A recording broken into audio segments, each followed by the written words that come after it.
नमस्कार साथियों, मैं राजेंद्र मंडलोई फिर से आपके सामने नया वीडियो लेकर आया हूँ। और जैसा कि आप सभी जानते हैं कि हमारे चैनल के माध्यम से अभी फ़िलहाल हम वर्कबुक की तैयारी कर रहे हैं। वर्कबुक का अब ये लास्ट चैप्टर बचा हुआ है। इस चैप्टर के साथ साथ आपका टेक्स्ट बुक और वर्कबुक दोनों कंप्लीट हो जाएंगे। ठीक है दोस्तों, पिछले वीडियोज़ यदि आपने नहीं देखे हैं तो उन वीडियोज़ को आप देखने के लिए प्लेलिस्ट में ज़रूर जाएँ। साथ ही आपके फ्रेंड्स, रिलेटिव, क्लासमेट्स के पास हमारे इन वीडियोज़ को शेयर ज़रूर करें। ठीक है। अब आज के इस वीडियो की शुरुआत करते हैं।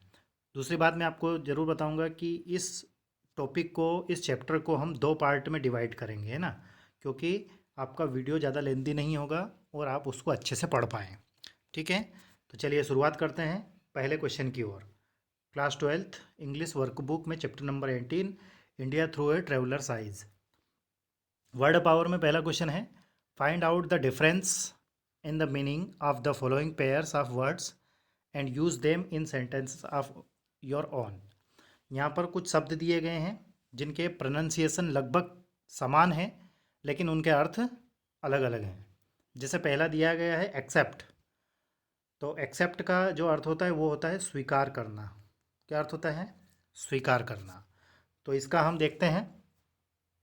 ही एक्सेप्टेड, यहाँ पर टी है ना, ACCEPTED, और प्रपोजल, मतलब उसने हमारा प्रपोजल स्वीकार कर लिया। अगला है एक्सेप्ट एवरीवन केम एक्सेप्ट शिवानी। इसका अर्थ होता है के अलावा। क्या अर्थ होता है? के अलावा। दोनों में स्पेलिंग का डिफरेंस है।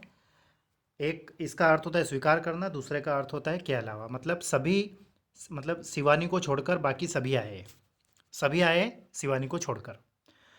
क्वेश्चन नंबर, माफ़ कीजिएगा, अगला है एडवाइज और एडवाइज।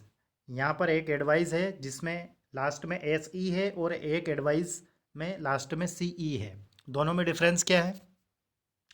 जब एडवाइस का प्रयोग एज ए वर्ब किया जाता है, वर्ब के रूप में इसका प्रयोग किया जाता है, तो एस होता है उसमें, और जब नाउन के रूप में प्रयोग होता है तो उस एस के स्थान पर सी हो जाता है।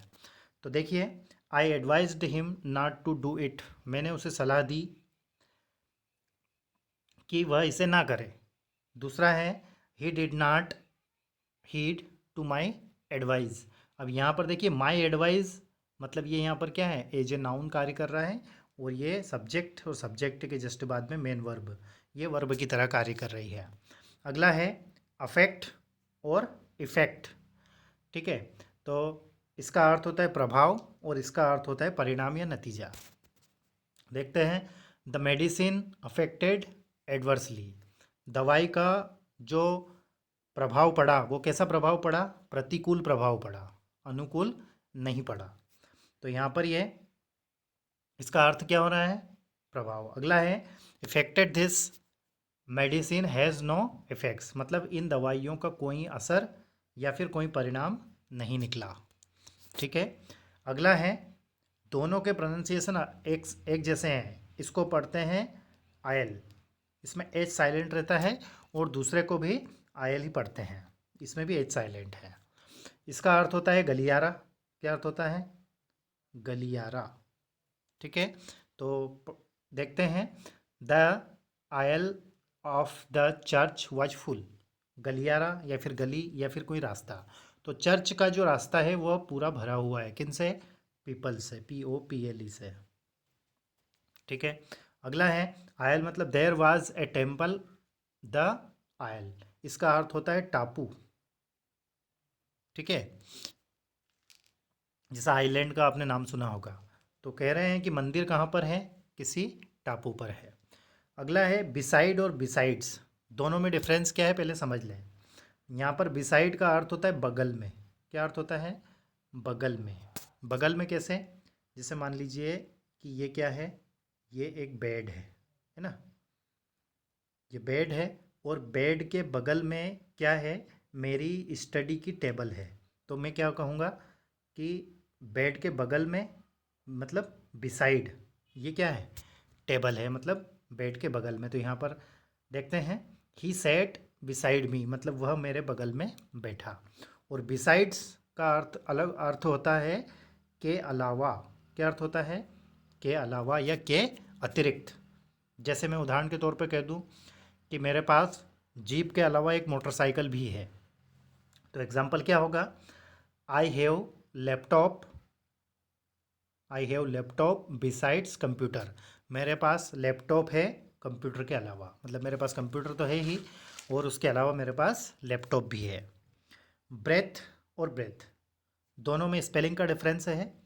यहाँ पर जैसे इसमें एस लगा हुआ था और इसी प्रकार से यहाँ पर लास्ट में ई लगा हुआ है। दोनों में अंतर क्या है? ही हेल्ड हिज ब्रेथ, उसने अपनी सांस को रोका, तो ये एज ए नाउन कार्य कर रही है। और ही ब्रेथ हिज लास्ट, मतलब उसने अपनी आखिरी सांस ली, तो यहाँ पर सांस लेना है जो कि एज ए वर्ब कार्य कर रहा है और ये एज ए नाउन कार्य कर रहा है। ठीक है, आई होप आप समझ गए होंगे।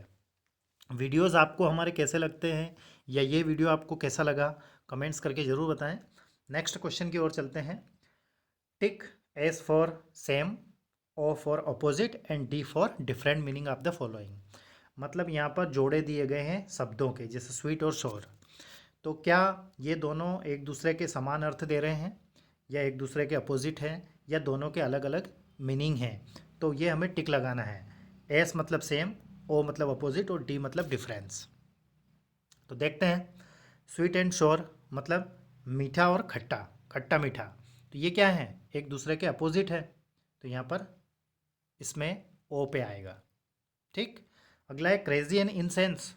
क्रेजी मतलब पागल और इनसेन मतलब भी पागल या उद्माती, तो ये एस पर हमने टिक लगा दिया। स्टोट एंड फैट, यहाँ पर एक नया वर्ड सीखने को मिलेगा, STOT, स्टोट। स्टोट का अर्थ होता है हट्टा कट्टा मजबूत इंसान, और फैट का अर्थ होता है मोटा, लेकिन वो कैसा? चर्बी वाला। तो ये दोनों एक दूसरे के अपोजिट है, तो इसमें क्या आएगा? दोनों के डिफरेंट मीनिंग है, अलग अलग मीनिंग है। बिग और एंग्री, बिग मतलब बड़ा, एंग्री मतलब क्रोधी, तो दोनों अलग अलग हैं, तो ये में डी डी पर आएगा इसका, मतलब डिफरेंस है दोनों में। डेंजर और पेरिल, डेंजर मतलब खतरनाक और पेरिल का अर्थ होता है जोखिम भरा या खतरे से भरा हुआ, तो ये सेम अर्थ देने वाले हैं, तो इस पर टिक लगाएंगे। स्प्लेंडिड और मैग्निफिसेंट, दोनों का अर्थ होता है भव्य या शानदार। स्प्लेंडिड मतलब भी यही होता है और मैग्निफिसेंट मतलब भी यही होता है, तो समान अर्थ दे रहे हैं। अगला है फ्यूरियस एंड वॉयलेंट। फ्यूरियस का अर्थ होता है तेज, तीव्र या बहुत तेज, प्रचंड, और वॉयलेंट का अर्थ भी यही होता है ना? इसका अर्थ हिंसा भी होता है, तो दोनों एक जैसी चीज़ें हैं, तो इस पर एस पर टिक लगाएंगे क्योंकि सेम है। स्ट्रेंज और फेमिलियर, स्ट्रेंज मतलब अजनबी और फेमिलियर मतलब जो जिसको हम जानते हैं, जिससे परिचित हों, तो ये दोनों एक दूसरे के अपोजिट है, तो ओ पर टिक लगाएंगे। ग्रोल और वीप, ग्रोल का अर्थ होता है घुर्राना या टरटराना, ठीक है, और वीप मतलब रोना, तो ये दोनों चीज़ें अलग अलग हो गई, तो अपोजिट पर टिक लगाएंगे ओ पर। और अगला है आइडल और वर्किंग। आइडल का अर्थ होता है आलसी, नाकारा, निकम्मा, और वर्किंग का अर्थ होता है काम करने वाला, परिश्रमी, तो ये दोनों भी एक दूसरे के अपोजिट है, तो ओ पर टिक लगाएंगे। अब कॉम्प्रिहेंशन रीडिंग की बात करें, तो जो हमने टेक्स्ट बुक में लेसन पढ़ा था, India through a travellers eyes, उससे रिलेटेड यहाँ पर ऑब्जेक्टिव टाइप क्वेश्चन दिए गए हैं, तो चलिए इनको देखते हैं। What conclusion regarding the skin of skin colour of Caucasian can be drawn from the lesson. Caucasian का अर्थ होता है वर्ण या रंग, किसी जाति या विशेष व्यक्तियों के रंग के बारे में बात हो तो उसको कोकेशन बोलते हैं। ठीक है, इसको हमने पढ़ा भी था अच्छे से। तो इसका अर्थ है their skin has a variety of hue. फिर एक वर्ड आया है ह्यू, ह्यू का अर्थ होता है रंग, कलर, है ना, चमड़ी का रंग, उसकी बात हो रही है, तो ऑप्शन नंबर डी इसका सही रहेगा। Pearl Buck road the travelogue, travelogue का अर्थ होता है यात्रा वृत्तांत। क्या अर्थ होता है? यात्रा वृत्तांत, मतलब वह लेखनी जो कि यात्रा के दौरान लिखी गई हो, तो उसको ट्रेवलॉग बोलते हैं। तो Pearl Buck road the travelogue, जो भी ये लिखा हुआ ट्रेवलॉग ही था। When India just won freedom, उस समय उन्होंने लिखा था जब भारत ने आज़ादी प्राप्त की थी। अगला है Pearl Buck had visited India. Pearl Buck जो कि इस लेसन की राइटर हैं, वह भारत कब भ्रमण के लिए भारत कब आई थी? When India was under British Raj, जब भारत अंग्रेजों का गुलाम था। अगला क्वेश्चन है Palberg found the real indictment against British colonialism. इसका अर्थ होता है उपनिवेशवाद। क्या अर्थ होता है? उपनिवेशवाद। और इसका अर्थ होता है अभियोग लगाना या विरोध करना कह सकते हैं। तो ब्रिटिश उपनिवेशवाद जो है उसके विरोध में या उसका पता उनको कब चला? तो in the villages of India, जब वह भारत के गांवों में उन्होंने भ्रमण किया था। अगला क्वेश्चन है, to the author the serving of food on banana leaves. जब ये लेखिका भारत के एक ग्रामीण परिवार में गई थी, इसको जब भोजन कराया गया था तो केले के पत्तों पर इसको भोजन परोसा गया था। तो वो किस बात को इंडिकेट करता है?